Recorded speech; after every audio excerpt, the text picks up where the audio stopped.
Hi everyone, आपका फिर से स्वागत है आपके यूट्यूब चैनल एचएल क्लासेस में। तो आज हम बात करने वाले हैं एक नए टॉपिक के ऊपर जो अभी हमारी सीरीज चल रही है केमिस्ट्री की। चैप्टर 1 है सॉलिड स्टेट, उसका पार्ट नंबर 3 लाए हैं, मतलब लेक्चर नंबर 3 है उसका आपके लिए।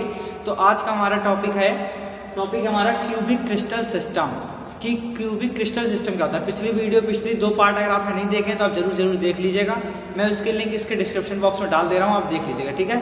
तो उस वाली वीडियो में हमने बात करी थी यूनिट सेल, क्यूबिक लैटिस और लैटिस पॉइंट के बारे में। तो आप वो बहुत ही इंपॉर्टेंट है, अगर आपने नहीं देखा तो जा करके प्लीज़ देख लीजिए, क्योंकि उसके बिना आपका ये अगला लेक्चर आपको कुछ काम का नहीं है, तो आपको कभी समझ नहीं आएगा, ठीक है। तो मैं आपको एक बार दोबारा से बता देता हूँ। यूनिट सेल क्या थी?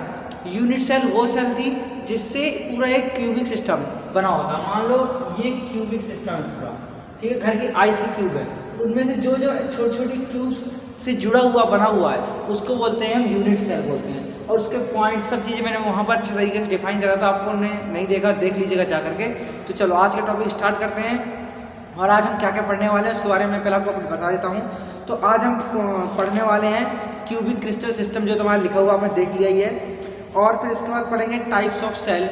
यूनिट सेल कितने तरह की होती है, प्रिमिटिव होती है, नॉन प्रिमिटिव होती हैं, प्रिमिटिव के कितने प्रकार हैं, नॉन प्रिमिटिव के कितने प्रकार हैं। फिर आपको एक वीडियो के लास्ट में आपको एक क्रिस्टल सिस्टम लर्न करने का एक ट्रिक मिलेगी, बहुत ही बढ़िया। तो साथ साथ बने रहें, वीडियो को अंत तक देखें। चैनल को सब्सक्राइब नहीं कर, चैनल सब्सक्राइब कर ले, इस वीडियो को लाइक कर दें। तो चलो स्टार्ट करते हैं। अगर आपको ट्रिक देख रहे हो तो आप जरूर से लास्ट तक बनें, क्योंकि ये एक ऐसी ट्रिक है जो क्वेश्चन में ज़्यादातर एग्जाम्स में ये क्वेश्चंस पूछे जाते हैं, ठीक है। तो आपको आपके याद करने में आपको प्रॉब्लम हो रही है, इसलिए मैं इसमें एक ट्रिक भी ऐड करके लाया हूँ। तो चलो स्टार्ट करते हैं। चलो तो पहले करना क्या है हमको, देखो पहले सबसे पहले आपको जो जानकारी होगी क्यूबिक क्रिस्टल सिस्टम होता क्या है पता ही होगा आपको। मतलब क्यूब के क्या क्या आपने बचपन से पढ़ रखा है, क्यूब की कितनी एजेस होती हैं, कितने फेस होता है, कितने डायगोनल्स होते हैं, इसके वही के बारे में पहले हम बात करेंगे। इसके बाद हम धीरे धीरे आगे बढ़ेंगे और फिर नेक्स्ट लेक्चर अपना होने वाला है उसका कैलकुलेशन के ऊपर, उसी कैलकुलेशन करेंगे। चलो स्टार्ट करते हैं फिर। तो सबसे पहले हम एक क्यूब बना लेते हैं। क्यूब बनाना तो भाई सबको आता ही होगा, सिंपल सी चीज़ है।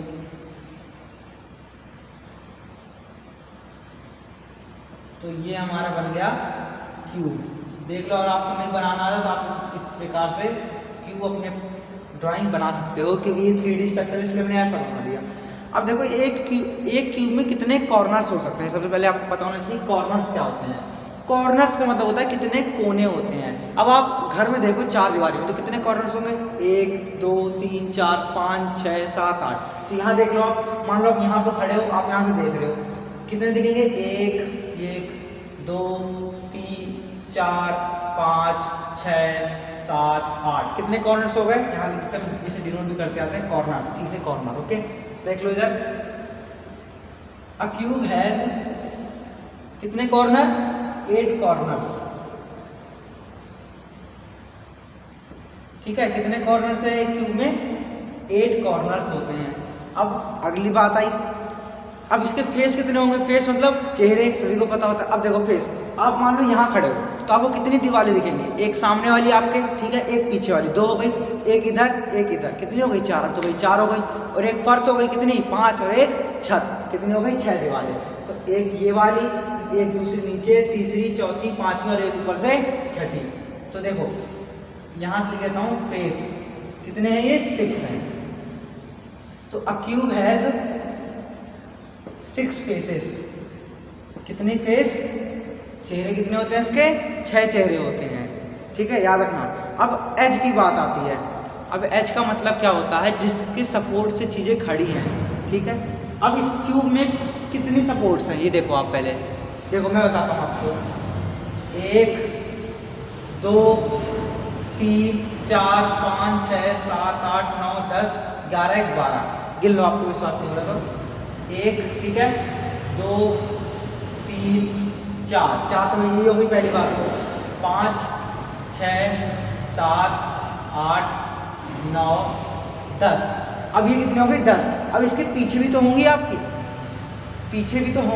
नहीं समझ पाए आप। देखो कैसे कहना चाह रहा हूँ मैं। एक क्यूब मान लिया हमने, ठीक है। अब इसके 3D स्ट्रक्चर देखना है बिल्कुल अच्छे तरीके से। एक देखो ये रही हमारी 11, ठीक है, 10, 11 और एक किधर गई भाई, एक ये रही, ये हो गई 12। तो आपको 3D में देखना है, ठीक है। तो आप एक दीवार, 2, 3, 4, 5, 6, मतलब आप इसे देख सकते हो, आप खुद से देख सकते हो। देखो इसमें 12 लिख दी मैंने, ये कितनी, ये किसी को बोलते हैं, इसे बोलते हैं एज, ठीक है। तो लिख देंगे अ क्यूब हैज, कितनी एज बताई मैंने, 12 एजेस। कितनी एज हो गई भाई यहाँ पर, 12 एज हो गई। मैं ये क्यों लिखता जा रहा हूँ, यहाँ पर मैं ऐसा बना रहा हूँ उसके आपको ताकि पता चलता रहे, इसलिए मैं ऐसे लिख रहा हूँ, ठीक है। क्यूब में कितनी एज हो गई, 12। अब एक बात बताओ, एक सर्कल है तो कितने सेंटर होंगे उसके, एक ही सेंटर होगा। तो यहाँ पर आप खुद से बताओ कि इसमें कितने फेस सेंटर होंगे। कितने फेस थे हमारे पास, 6 फेस थे, तो सेंटर भी कितने होंगे भाई उसके, 6 ही तो होंगे।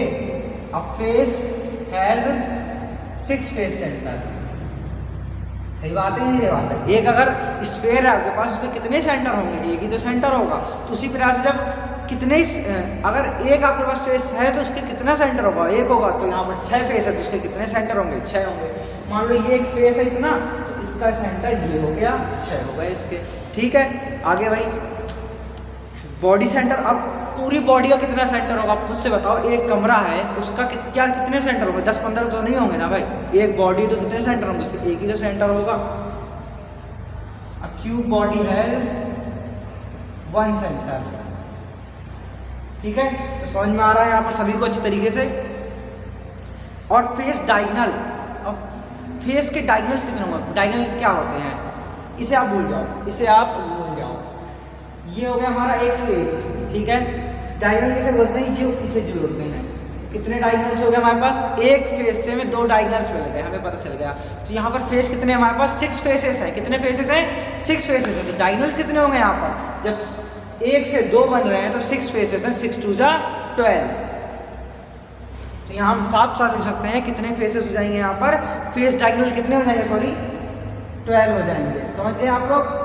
तो आपको यहाँ पर कुछ रखना नहीं है, एक क्यूब से आप बाकी सब चीज़ें निकाल सकते हो, बस आपको थोड़ा सा कॉमन सेंस लगाना है, आपको 3D विजुअलाइजेशन आनी चाहिए, ठीक है, समझ गए।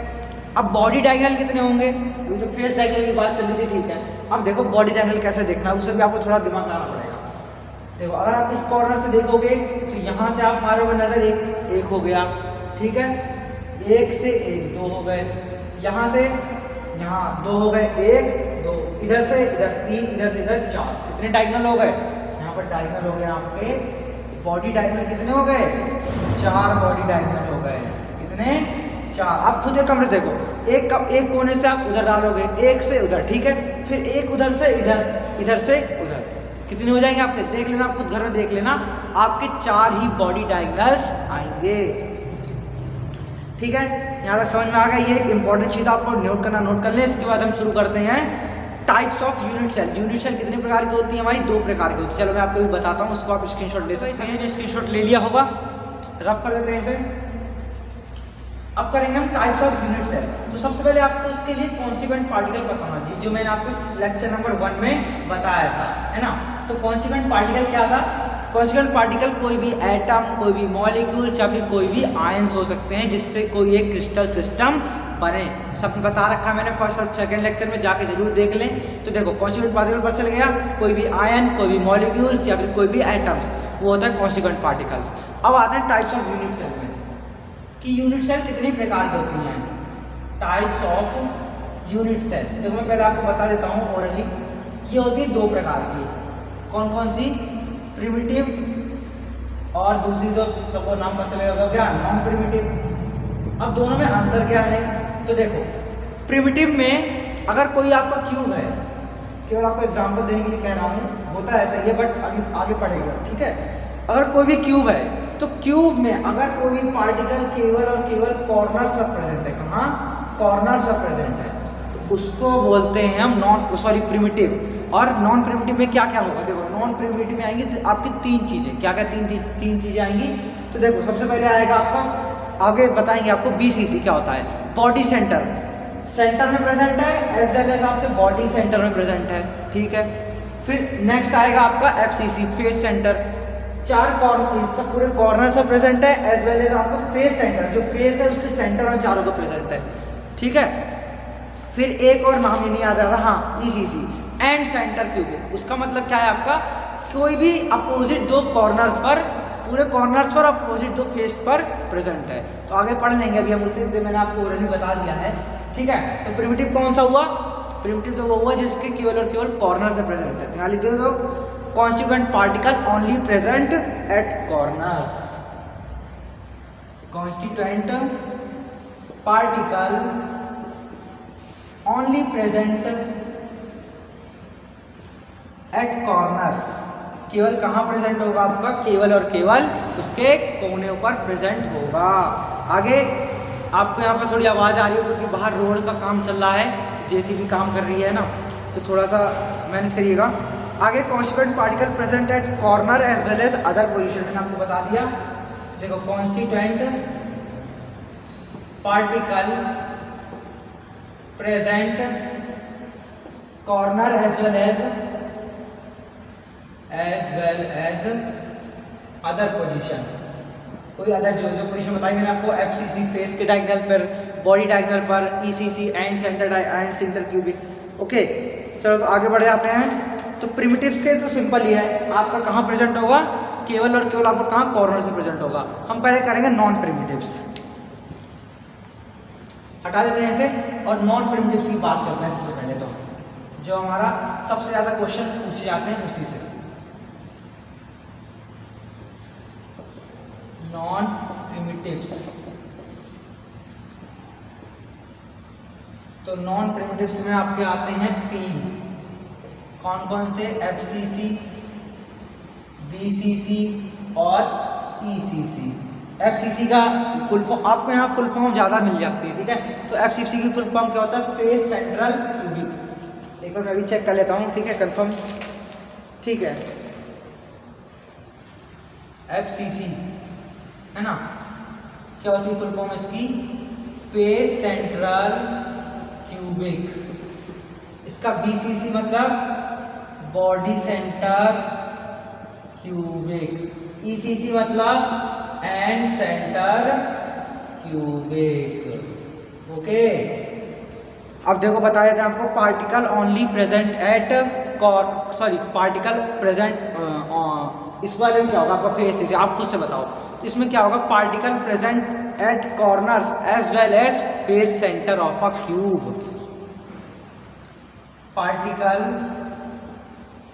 प्रेजेंट, पॉजिटिव बना दिया मैंने, प्रेजेंट है, ठीक है, present at corners as well as face centre of cube, centre of cube, cube के फेस सेंटर में भी प्रेजेंट होगा। यहां पर क्या होगा, पार्टिकल प्रेजेंट एट कॉर्नर्स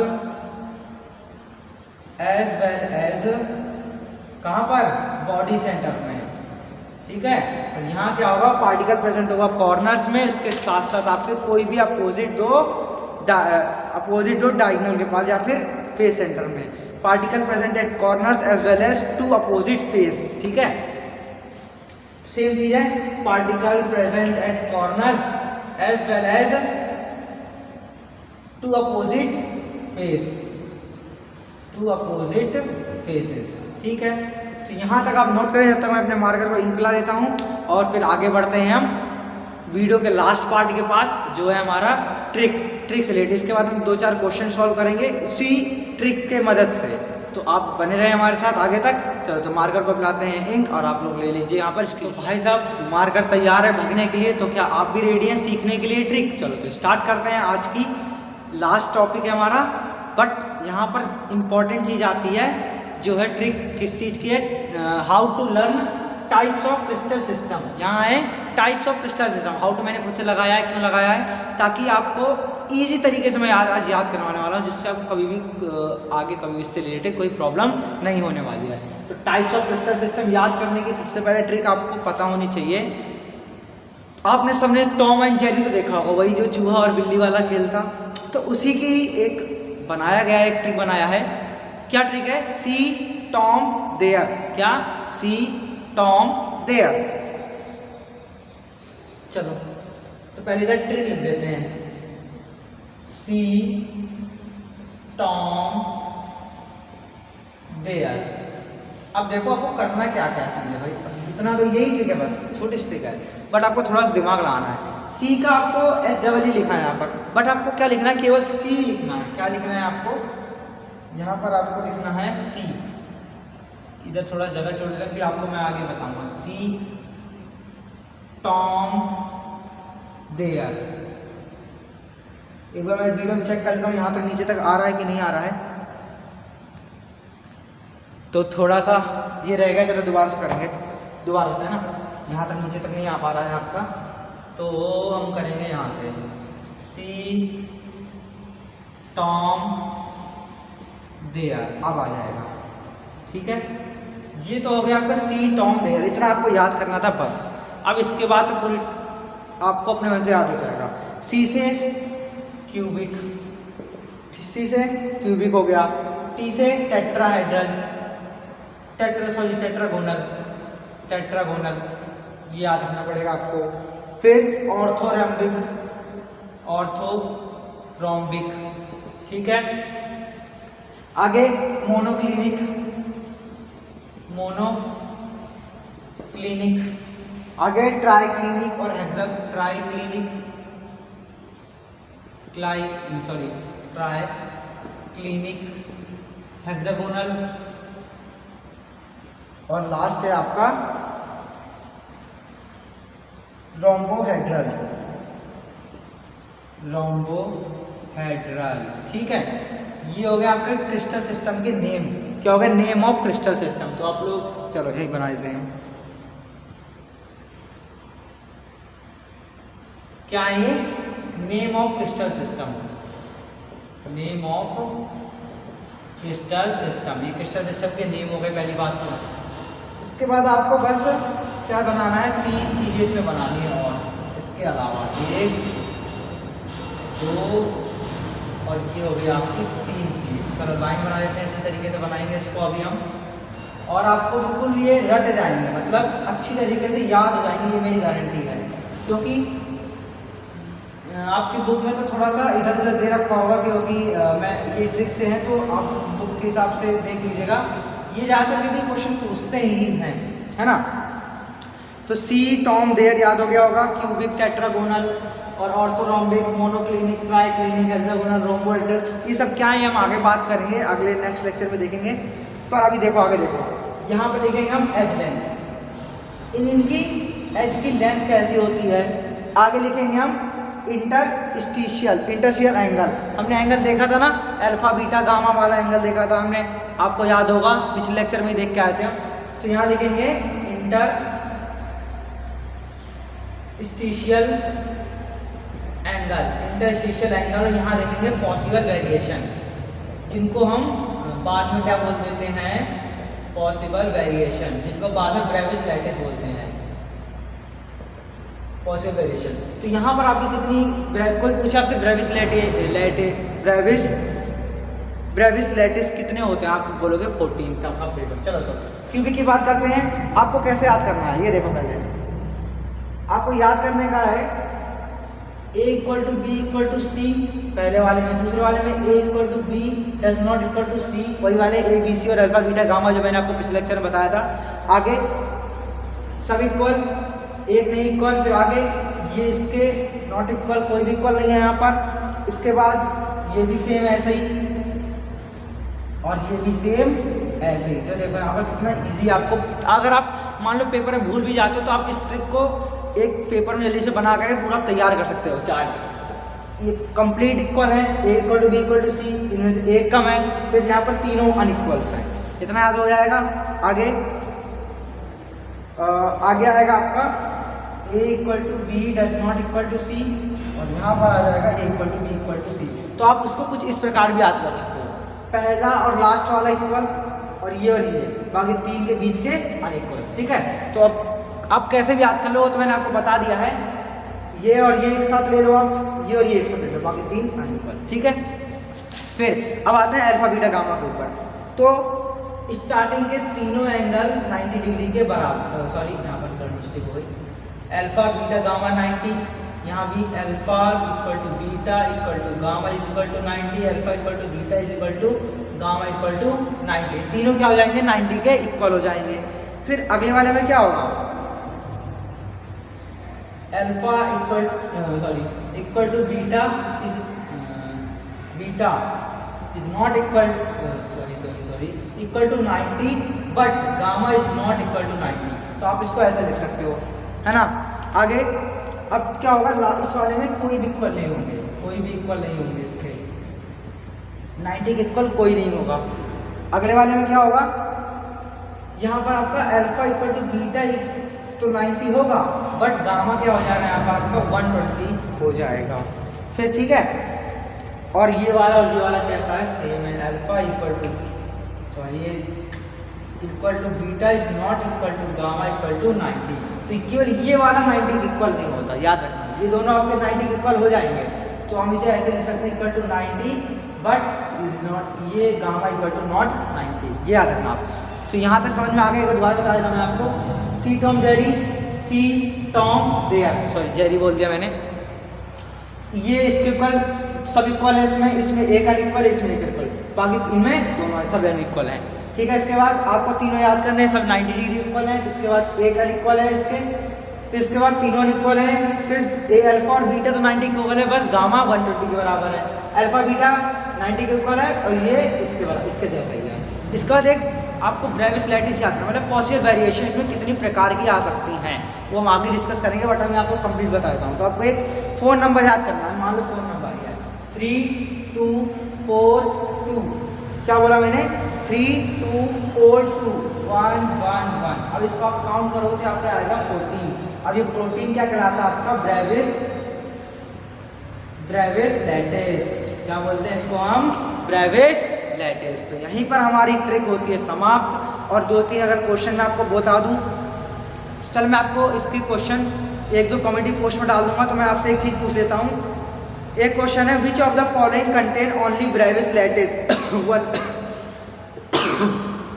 क्या क्वेश्चन कह रहा है, सॉरी, इनमें से कौन सा ऐसा है जिनमें केवल एक ब्रेविस लैटिस प्रेजेंट होती है। तो मैं आपको इसके बता देता हूँ, 3 ऑप्शन थे, 4 ऑप्शन है, तो इसमें कुछ ऑप्शन दे रखे हैं और नहीं दे रखे। तो चलो मैं आपको कमेटी पोस्ट में इसे क्वेश्चन सारे डाल दूंगा, तो आप इसे सॉल्व कर लीजिएगा। यहाँ अभी टाइम भी नहीं है और आपको लेट भी नहीं करना चाहता हूँ। तो यहाँ पर ट्रिक हमारी समाप्त होती है। तो अगर आपको अगर ट्रिक अच्छी लगी हो तो प्लीज़ चैनल को सब्सक्राइब कर दीजिएगा, हमारे वीडियो को लाइक कर दीजिएगा। मिलते हैं अपने पार्ट नंबर 4 में ऐसी मज़ेदार ट्रिक के साथ। अभी और देखते हैं, अगर ट्रिक होगी तो ट्रिक बनाएंगे, वरना आपको अच्छी तरीके से समझाने की पूरी कोशिश करेंगे। धन्यवाद, जय हिंद, जय भारत।